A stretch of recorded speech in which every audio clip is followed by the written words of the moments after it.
What's up, guys? It's Doyennix here from Doyennix Talks, and today we be talking about AT&T. Before I get started, I just want to say I am not a financial advisor, nor am I trying to get you guys to buy any of the stocks I talk about. I just pick these stocks at random, and I just like to talk about stocks. If you guys like to talk about stocks, please comment below. Uh, yeah, just talk about stocks and the business. That's it. I'm not trying to. And please take everything I say with a grain of salt. I'm just a 21-year-old inside a driveway talking to you guys about stocks. Like, just take what I say with a grain of salt and do the research just to check. I could be wrong on some of these things. So I first want to ask you guys a question instead of just jumping straight into it. And my question is, do you think people do not make enough money, like just from a job? Do you think the jobs don't pay people enough, or do you think people have too much bills to cover, like debt, or like any type of debt, like car loan, student, phone, anything that you owe, along with bills? Do you think people just have too much debt and bills to cover, and that's why they don't have enough money? Or do you think people honestly just don't make enough money? Comment below. I want to hear what you guys think. I think there's too much debt. For me, that's what I think. I think there's too much debt, and because there's so much debt, people aren't able to save up or maintain a certain lifestyle that they want, because they have to pay too much stuff to bills and stuff like that. So now let's get started with AT&T. Please stay with me with this AT&T. It's a lot to go over, and any part you get confused, just rewind it, because even I got confused on some parts here. It's a lot of mergers. It's a lot of different companies that come into play, and then AT&T forms. So just please stay with me, and just I'll do my best to explain everything the best I can. So now let's start. AT&T. Fun fact. AT&T actually stands for American Telephone and Telegraph Company. So 1876, Alexander Graham Bell was awarded the patent for the telephone. 3 weeks after being awarded, he delivered. So 3 weeks after he got the award, he delivered the first understandable voice message. Alexander went through many lawsuits to defend his patent. Because you guys gotta remember, like, that's back in the day before the phone was invented, before, like, I know nowadays we have it, on a daily. Back then, people didn't have it. So during that time, people was coming up with the idea and working on it, but because he was the first one to get the patent, he was the main one who got to use it. So everyone was like fighting him, like, hey, that's not fair. I was making it. I did it before him. We did this, or that happened, and that happened. He had companies and people suing him left and right. I don't think many is even the right word. But just because he got it, that's a big thing. Imagine being the first person to patent the telephone. That's like patenting the word "the." Like, every time someone says "the," you gotta get paid. Like, that's a really big thing. One of the companies that was suing him was Western Union. Western Union was one of the first companies to file a lawsuit against Alexander, which led to a settlement where Western Union gets to handle the telegraph, and the Bell Company, which is Alexander Company, gets to handle the telephone business. So what they had to do was, because with the patent, I believe he had both the telephone and the telegraph.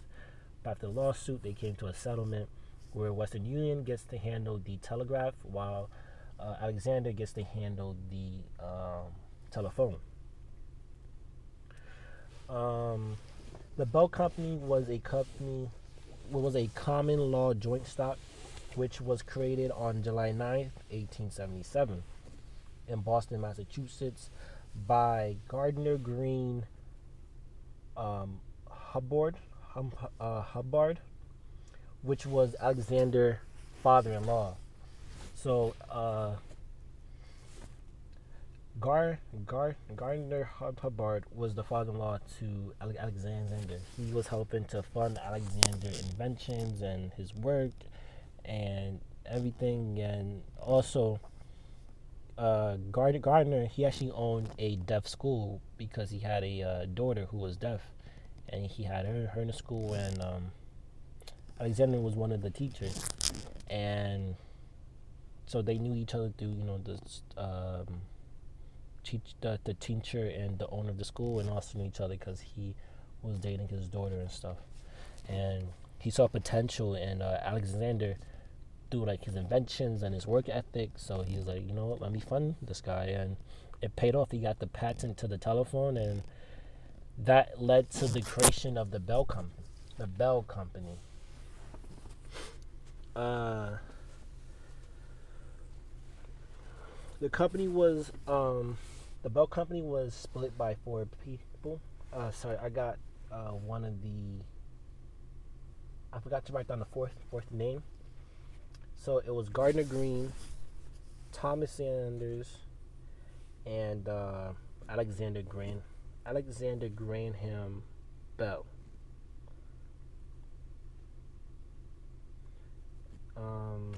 This was a common stock split. Sorry guys, I'm just looking for the third person.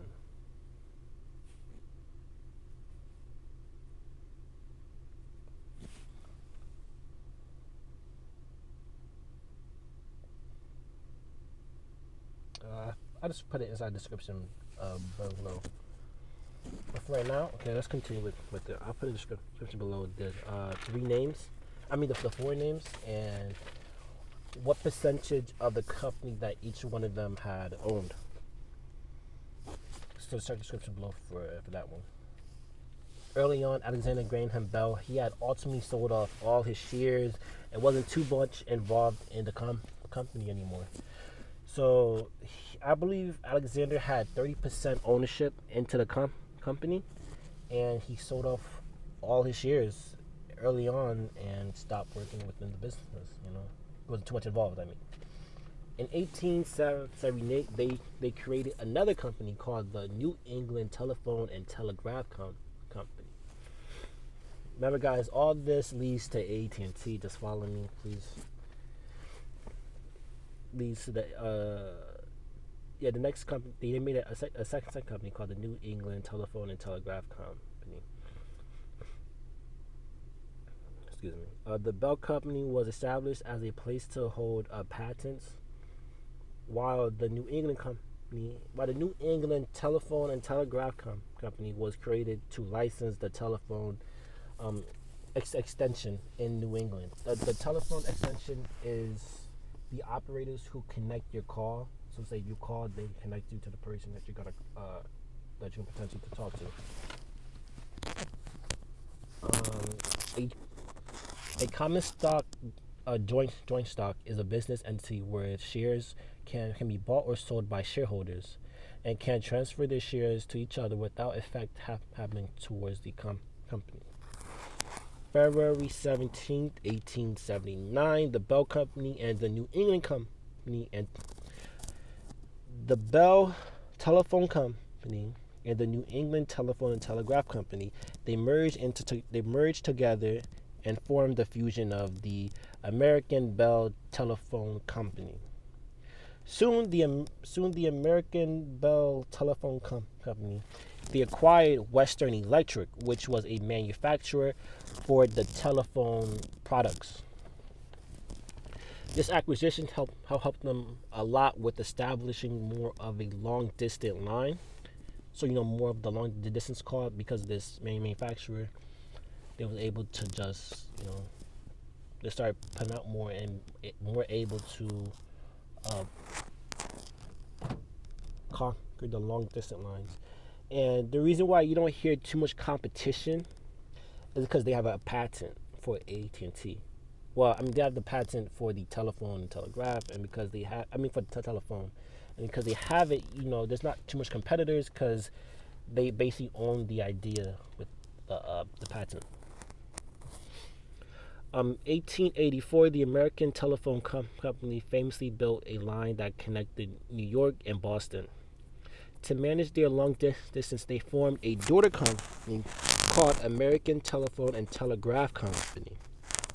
A daughter company is another term for a subsidiary company. Both are a company that is controlled or owned by another company. So basically, a daughter company is the same thing as a subsidiary company, and it's basically just like, say Nix is my company, right? But it's owned by Doyen. So Doyen's gonna control what the Nix company does, but it's just under another, like, let me see. So basically, say you're buying stuff from my Knicks brand. Like, I'm buying the Knicks shirt, the Knicks pants, the Knicks games. But it's being managed by the other company that owns it, which would be Doyen. So Doyen will be telling Knicks, hey, look, I want you to put out these products and you sell this. Excuse me. And that's how basically it works. So basically, instead of you buying from Doyen, you're buying from Knicks. And Doyen's, basically controlling it in a way. So confusing, but it's like that. A daughter, years later, the daughter company, which was AT&T, which is pretty funny how AT&T was actually the company being managed by the American Bell company. Later, they had some restructuring that was done to the company, and AT&T, the daughter company, became the parent, and it became now AT&T. It changed from the American Bell Telephone Company to AT&T, so the daughter became the parent. AT&T was hit with competition in 1884 because that's when the patent expired. So now it's free game for everybody. Because of this, because of the patent, AT&T was able to build their name as a phone company for a couple of years without competition. So now so one big advantage that they had was that for a couple of years, the only phone company you ever heard of was AT&T. So you're just gonna go to AT&T because you're like, these are the only guys that make phone. They basically they did become a monopoly, but because of that monopoly, people only know them. You're not gonna know the other guys because there was no other guys, and now with all these other guys coming out, you can't just trust them off the bat. You wanna, you're gonna be more comfortable with the one that was already there. So now I want to talk about a little bit of the hard times, that they was having. This time gave AT&T the time that they needed to. The time that AT&T had basically made a monopoly. Western Electric mainly helped with that because they was the manufacturer for telephone equipment. And so they basically, because they owned the manufacturer who makes the telephone equipment, they only sold to themselves. It's like, why would I sell to my competition? I don't want you to take away my customers. I'm not trying to help grow you. I'm trying to grow myself. And so, that was one big thing that's like, hey, wait a minute. These guys are monopoly. They own the people who make the products. And they're only going to sell to themselves. So that was a big thing. The long distance, AT&T had more control and wasn't planning on giving that up. So like a lot of the other companies was, because it's so much, they always getting into the local range of calls. AT&T's like, you know what, you guys could fight over the local. I'm gonna go get the long distance because you guys can't manage that yet. So I'm gonna take this time, and which was pretty smart. Like, you guys, it's too much to fight you right here, but if I go back and catch the wider range of stuff, then, they basically made themselves more established and stronger with that. And because of this monopoly, AT&T had high price. Oh, not because of monopoly. Like, when you're monopoly, But a company becomes a monopoly, you tend to stop caring too much about other things because like where are the other customers gonna go? You know, you only know my. It's like if Doyen owned all the phones, and it's like another phone come out called Nix, and it's like, why do you guys go to Nix? You guys never heard of them before. You don't know what they're gonna do. You don't know if they're a safe company. You know me. I'm the only one who's been here for a while, so you can go to me just off brand recognition. Like, oh yeah, Doyen, yeah, of course. But Nix, you're like, who's that? Excuse me. That's how people felt about it, and so that's what made the monopoly. And by them doing that, that's where the other companies were able to come in and take some customers because AT&T was giving up bad customer service, and they had high prices because we in monopoly. You feel like you could do whatever because why would you go anywhere else when all you know is me? So they felt like they could treat the customers however. But in 1907, they got a new leadership. Not technically new, but new from the previous one. Theodore Newton Vale. He was the president before in 1885 to 1889. Then he came back in 1907 as the president because he wanted to change the view that the customers had of AT&T. He wanted to change like the perception that the company had. So what he focused on rebuilding the reputation, and what he did was he looked for the long term, like he planned his goals based on the long term rather than the short term gain. So instead of looking for short term money, he planned out the company for the long term. By doing this, he was bettering the customer service. So basically, in the short term, you think you can make a lot of money by having high prices. But what's going to happen? People are going to realize, hey, this is too much, and they're just going to drop you and go get somewhere else. But if you look at the long term, if you drop the prices, you're more able to retain your customer, and by your customer staying, you're more able to make more money over a long period of time rather than just a real quick money now. Because of this monopoly that AT&T was, the USA had to get involved, which led to the Kingsbury commitment. The Kingsbury Commitment was a settlement where AT&T had to get rid of its Western Union shares and allow independent companies to use their long-distance lines. Fun fact: AT&T. I messed that one up. Fun fact: AT&T claimed they could connect 10 million of Ford's Sync, a CYNC, to their internet by 2020. Bet you didn't know that one. So after you guys heard all that, basically, you saw AT&T started as a phone company from just a patent. Then it went from a patent to an LLC that owned a patent. Then it went to New England. Then it merged. Then it changed its name. Then it did some acquisitions. Then it made some subsidiary companies, and then restructured, became AT&T. Went through lawsuits, and now we're here. AT&T. There's a lot more that happened. I just didn't go through everything. I just want to get you guys a quick overview of basically like what was going on. Now let's talk about the stock. AT&T. The ticker symbol is T. Market cap is 210 billion. You guys know what that means. That means it's a mega market cap. Anything over 200 billion is a mega market cap. When I checked the price last, it was $31.01.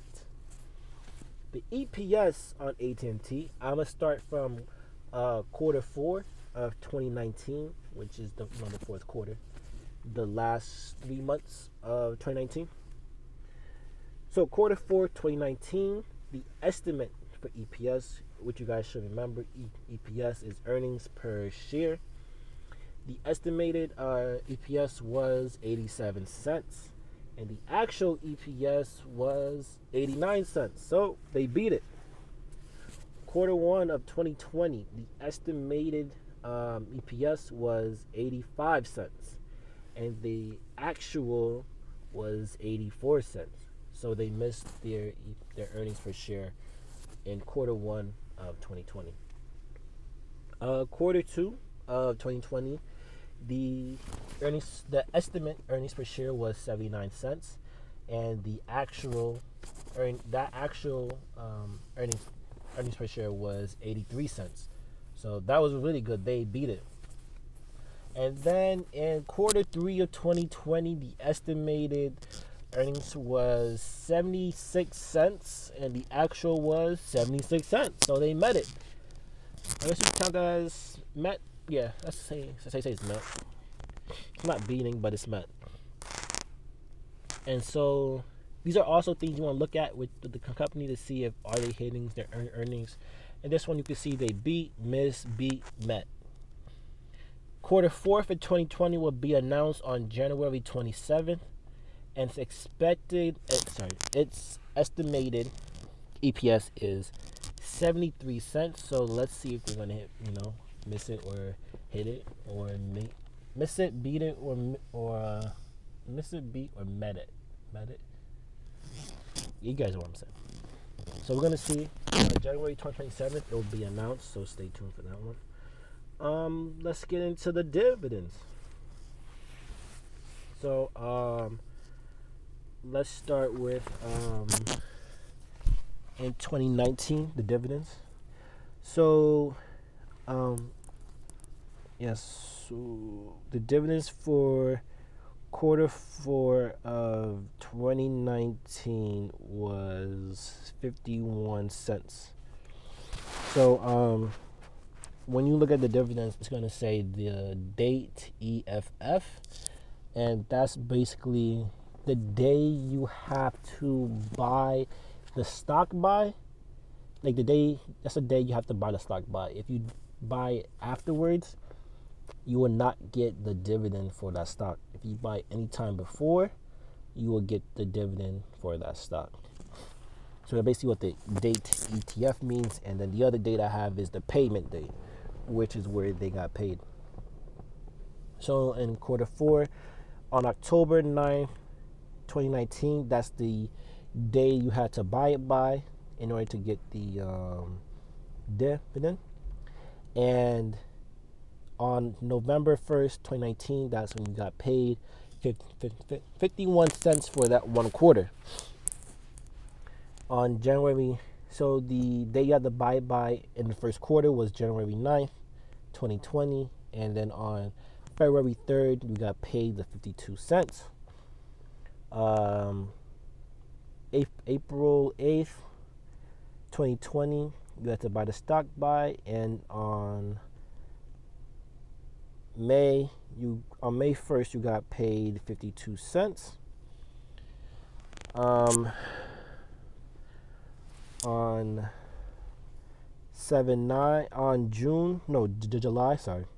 July 9th, you had to buy the stock by the share, and on August 3rd, 2020, you got paid 52 cents, and on October 8th, 2020, and then you have to buy the stock by to get paid the dividend. The first dates I'm saying are always the dates you have to buy it by, and then the second dates I say are the days you actually got paid.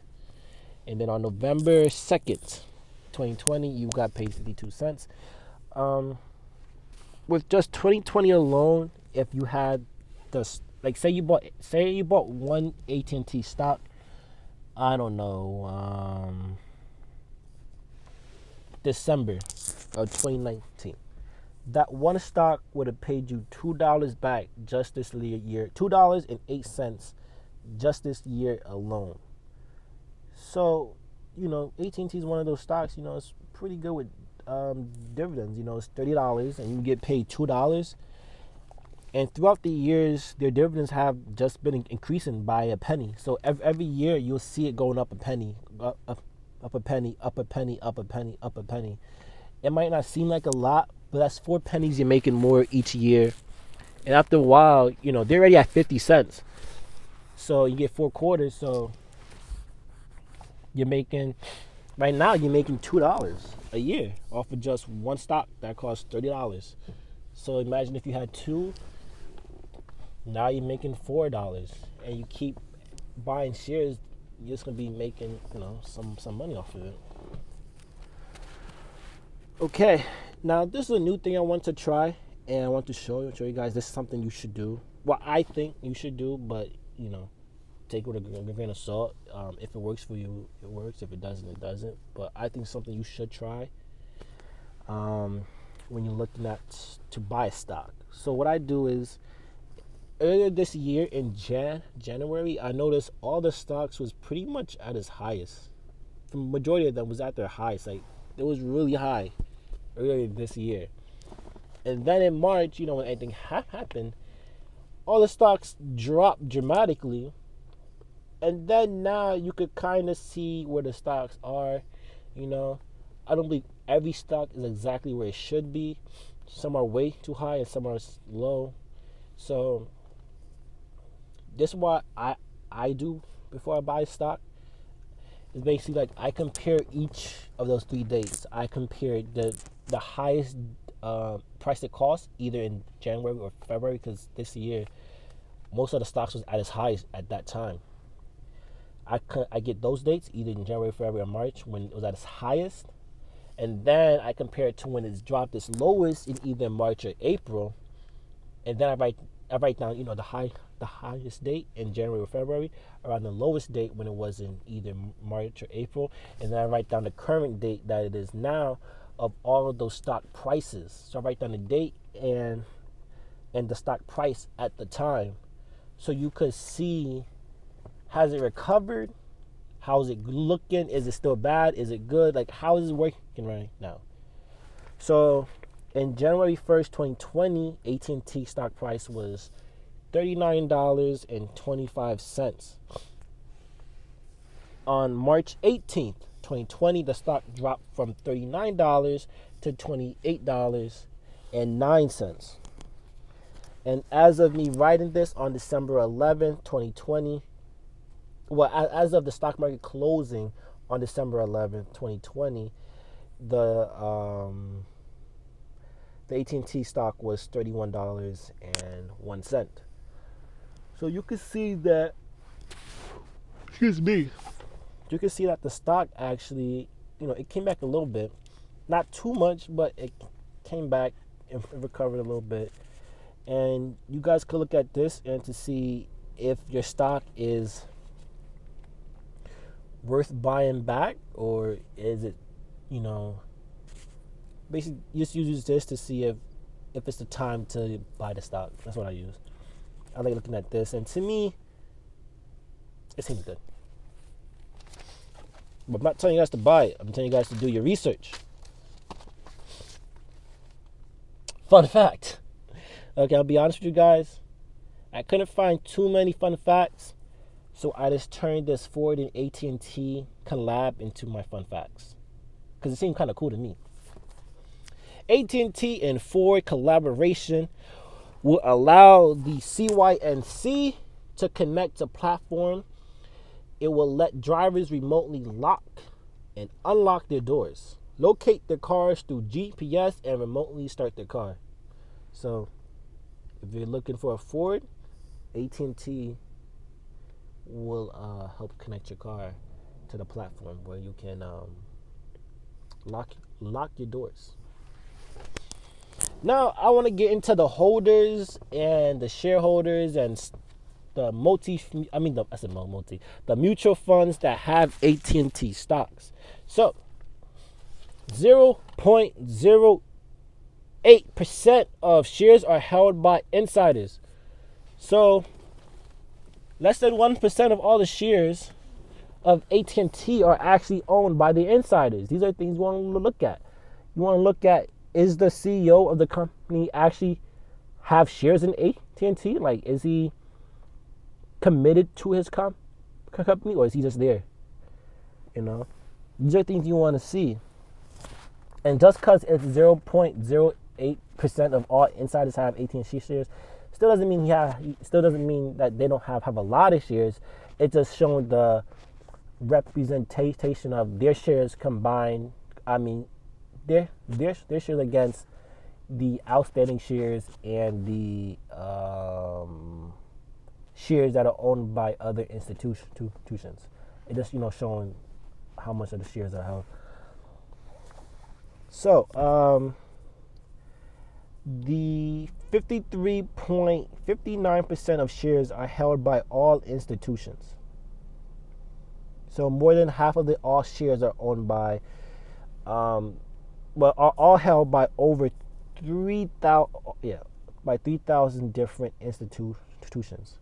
So that 53% of all those shares are divided by, the 53% of all the shares that are owned by institutions are divided into like the 3,038 different institutions. So those 3,038 institutions make up that 53%. The top three institution holders the top three institution holders. Number one is Vanguard Group, I believe, Incorporation, with over 500 million shares. BlackRock in second place with over 400 million shares, and State Street Corporation with over 200 million shares.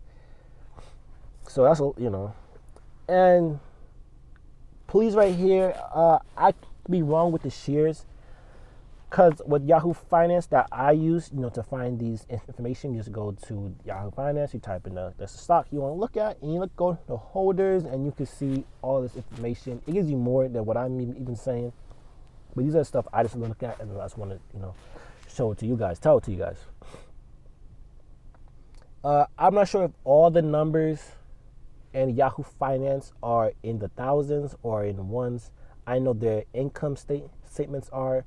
I am not sure about their holders' shares in the company, if those are in the thousands also. So just to let you guys know, this could either be 500 million shares or it could be 500 billion shares.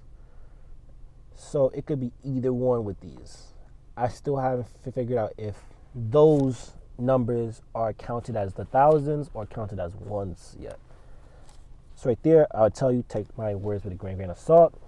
And this could either be millions or billions of shares. Either way, it's a lot of shares. The top three mutual fund holders, number one, again, Vanguard. And the stock that the mutual fund that they have that has the most shares is Vanguard Total Stock Market Index Fund with over 100 million shares. And again, this could be in the billions. The second place is Vanguard again, with Vanguard 500 Index Fund with over 100 million shares. Again, could be in the billions. And then the SPDR and 500 ETF fund with over 70 million shares. And again, guys, I'm not sure yet if the numbers are in the millions or billions. So you can use whichever one. I believe they're in the billions, which is insane. But for right now, I think it's in the millions. I'm not sure with the things. The CEO and the COO of AT&T is Stanky John. He was the former CEO of Warner Media. And funny thing is, now AT&T owns Warner Media, and now he was the president of Warner Media. AT&T bought Warner Media, and now he's the president. No, now he's the CEO of AT&T. So you leveled up. Stanky led the acquisition to DirecTV and Time Warner in 2018 and 2015. So these are some of the moves he has made already. And the CFO of AT&T is Stephen John. Now let's get into the income statement of AT&T. Let's start with 2016. So in 2016, AT&T had a total revenue of $16 billion. Oh, sorry. that's completely wrong. The total revenue AT&T in 2016, the total revenue of AT&T was $163 billion. That's a lot of money. And the cost of revenue was $76 billion. Their gross profit was $86 billion. And the operating expenses was $62 billion. So you guys can see AT&T was making a lot of money in 2016, even with their gross profit, which was $86 billion. In 2017, the total revenue of AT&T was $160 billion. The cost, as you can see, the revenue dropped by $3 billion for AT&T. I am unsure why, but these are things you want to look at. Like, the company dropped in revenue. Is it continuing to drop in revenue, or is it continuing to increase, or did it drop and start moving up again? These are stuff you gotta look for. You can't just, for me and my type of investing, I want to invest. When I got a stock, I want to buy it for years, not just buy now, 2 months I sell. No, I buy now, I'm a decade or plus years, plus a century older, then I sell. I don't want to sell now. I want to grow it.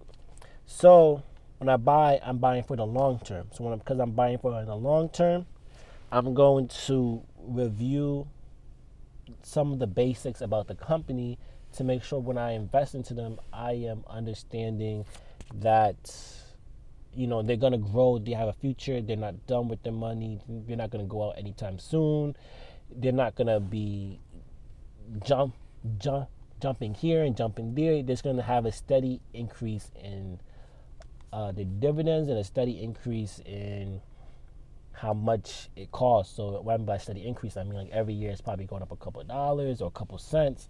So in a decade or 2 decades or 5 decades from now, I could have bought the stock at $5 and now it's worth $200. And I, would have a bunch of shares, and each of those shares that cost $5 now became $200. So that's what I mean. I just want a steady grind over years. So the cost of revenue was $77 billion. So as you can look at, the total revenue went down by $3 billion, but the cost of revenue actually increased by $1 billion. So these are things you want to look at. Like, are they managing the money right? Like, what's going on? You guys got to look at these things. The gross profit was $83 billion. The operating expenses was $59 billion. So you basically see overall AT&T decrease in oil and each part. The decrease in each part by a couple billion. In 2018, AT&T, the total revenue was $170 billion. The cost of revenue was $79 billion. The gross profit was $91 billion, and the operating expenses was $65 billion. So here you can see they increase in every aspect by a few billions, which is really good. So you see that in 2016 they did good, 2017 they dropped, and then they redeemed themselves in 2018. 2019, the total revenue was $181 billion. The cost of revenue was $84 billion. The gross profit was $97 billion, and the operating expenses was $67 billion. So you can see that they increased a lot But here is also one thing you want to look at. They did increase in operating expense by $2 billion. Well, actually, the most increase was from 2017 to 2018 with the operating expense. Because before in 2017, the operating expense was only 59, and now in 2018, it's 65. So you can see that they was putting more money into funding some of their stuff. I mean, funding their operations. Now I want to get into what does AT&T owns, and this actually surprised me a lot. Let's start. HBO, TBS, CNN, Turner, DC Entertainment, which completely shocked me. I didn't think they own DC Comics, but they do. Warner Bros, New Line Cinema, and just to tell you guys, these are just the major brands. There's many more. They also have Uverse, which is their cable TV. They have Direct TV, which is their satellite broadcast. And they have dozens of other cable and phone companies that are under different names. Now let's get into the assets and liabilities. AT&T has $551 billion in assets. But in liabilities, they have $349 billion. So as you see, their debt to asset ratio is pretty good. They have over $200 billion in assets. Like once you minus the assets from debts, they still have 200. They're still positive by 200 billion. So that is a really great thing to see. If anything happens, they could more than cover it and still have a lot of money left over. It's also good to see that I just realized now that their assets is way higher than what's the name of it again? I'm sorry. Than what the company market cap is. Because the market cap is only $210 billion. Their assets is $551 billion, which is really good. But their current assets, basically like assets that they can sell or use right now within a year, are $54 billion. And their current liabilities are $68 billion. So current liabilities are debt that they owe basically within a year. And that's not good, because right now, although they have more debts than they have more assets than debts, you still see that within a year, they owe more than what they have.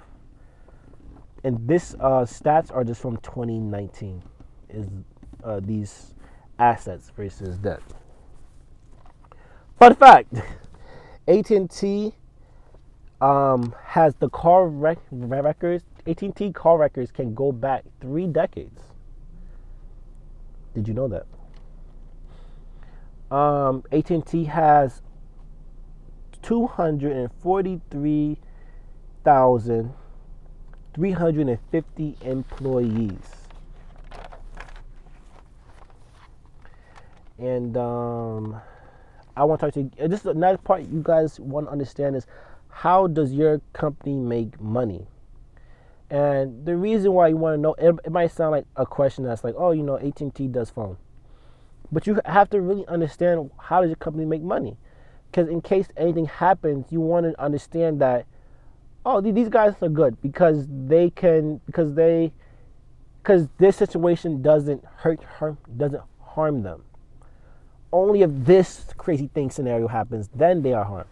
But with things that's going on, they're okay. So you want to know how they can move through any situation, or how they can do things. So this is what you want to understand, is like, how does your company make money? It's one thing to invest, but it's another thing to actually understand, how does it make money? So I found out that AT&T has 4 departments of how it makes money. First one is communication, which is basically the telephone. The second is Warner Media. The third is Latin America, where they sell their services and their customers there. So that's basically, their third way of making money is in the Latin America countries. And then I'm sorry if I get this name wrong, but I think it's Xandar, which is an advertising service provider that they have. Warner Media, like the way they make money with Warner Media is basically television, the television networks, the premium pay services, film, and television production. So that's how they make their money through Warner Media. And again, this is stuff that you want to understand because if, say, another pandemic, or say if you hear a news come out about AT&T and this thing happened, you want to know, is it really going to affect them? How is it going to affect them? And is this something I should actually worry about? Should I sell some of my shares, or should I just wait and buy when people sell, and just keep sitting on my shares? You guys got to really understand, how does your company really make money? And now I just want to tell you guys what AT&T mission is. It's to exploit an innovation for the benefit of the company and its customers by implementing the next generation technology and network advancement. And I can tell, and from reading, pretty much this is all I see that AT&T has done from the beginning, with their acquisitions on buying stuff, becoming a monopoly, doing these things. When they became a monopoly, they became like, the big dog bully, and then how they got a new president and he changed their reputation and got people back to liking the company. Once you see all that, you see like, yeah, and these guys went through debt to really buy things. They took loans and used a lot of money to keep buying to become the power that they are now. And so that mission, to me, that holds true. And I just wanted to just tell you guys these things so you guys can understand, that I can learn. I'm still working on me bettering, taking notes. I hope you guys are starting to do these types of research into when you're buying a stock or when you want to get to something, because you should always do this, because you're putting your money into these to me, how I look at it is, you're putting your money into these companies. You have to at least understand what the company is doing, what they're going to do with your money. Are they even, worth the hard-earned money that you worked for? I'm not saying to buy AT&T or any stock that I talk about. I'm just talking about all these stocks at random. I'm just a 21-year-old kid in a driveway just talking to you guys about stocks and business. I just like to talk.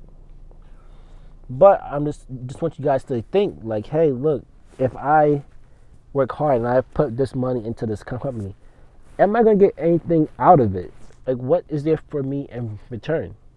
And so that's what that's what I want to leave you guys with. Thank you again for watching. Please research before you just jump into it. And take pride in being a owner in your stock, because you are a shareholder and you are a part owner of the company. You might not have the same voting rights as a lot of the other people who have way more shares than you, but you're still an owner, and you should invest in what you use and invest in what you need, like, or invest in things that are not going to go away. Like, what's not going to go away? A garbage truck. We're always going to need people to take away the garbage. What else? Baby products. There always going to be babies on this planet. Why not invest in all the baby companies? Not in all, but why not research and invest in the baby companies that you see good? Don't just take people's advice for just buying a stock because they say buy a stock because the stock is good. Everyone has their own reason for why they are getting into the stock or buying a stock or getting into the stock market. You have day traders, you have long-time investors like me, you have traders who buy now, wait till it gets high, sell, or you have people who trade on the daily, or it's all types of people. Or people who just want the dividends. Know why you are investing. Do your research and see if it's the right fit for you. Don't sit there and just buy because someone says, "Oh yeah, it's a good stock." Because they might say it's a good stock because they bought it when it was cheaper, and they're not buying it now at this price. But they're gonna tell you it's a good stock because it is a good stock for them. But you don't know what price they got it for. Maybe they got the stock at 9, and now the stock is worth 24, and they're telling you, hey, look, it's a good stock. They're not lying. But then you buy it at 24 and it drops, and now you're mad because you didn't do your research. Do your research. All stocks have a ceiling, a floor, and then a wall. The ceiling is where it always hits its highest. The floor is where it drops to, and then the wall is where it's probably a good buy at. And you would never know unless you do the research in the stock. So after that, I just want to tell you guys to have a great day. Please research the stocks. Take everything I said with a grain of salt. And I'm out.